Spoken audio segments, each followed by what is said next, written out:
It's Dinesh D'Souza at Dartmouth College speaking with Bill Ayers. Yeah. Terrorists. Yeah. He debated him.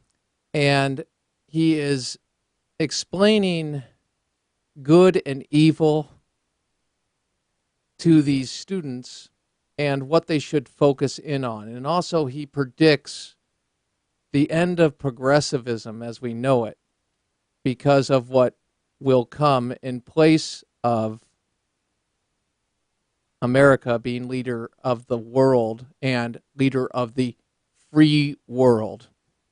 We're going to have a leader of the world. It's not going to be leader of the free world. And again, this will be the backdrop that we can point to throughout the broadcast. So some of you have requested this, and why not? It's a great statement. Roll it. Agrarian, impoverished societies of people who are grinding and eking a living out of the ground. People who are living in the rest of the world the way they have lived for millennia. All those people can now see that there is a better, more prosperous, more abundant way to live with more possibilities. And it is nothing short of shameful to go around lecturing those people on what they should want. From the benefits of Western modernity to sit privileged, enjoying all these accoutrements and telling other people that they don't deserve modernity is a disgrace. And you have no right to do it. Now, those are people who want what we have.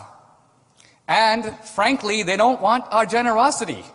They're not coming begging the way that a lot of philanthropists and social workers want them to beg. This is probably the greatest insult of globalization. The Chinese, we don't need you. We'll do it ourselves. We'll take over the world economy and we'll become the manufacturing center of the world. And we don't need your help. Send all your aid workers home. This is powerful stuff. They have learned our recipe. So, here's my point. Here we are at Dartmouth. You want to be in the middle of the 21st century? Don't sit around saying, okay, we did civil rights, we did feminist rights, we've done gay rights, now whose rights are we have? You know, you can do that if you want. This is a rich country. There's a lot of time to pass your time.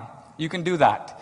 But this country, which is on the top of the world, is going to be sliding right down into third, fourth status, and other countries are going to come up and take our place. And they're going to have the kind of power that we have had since World War II.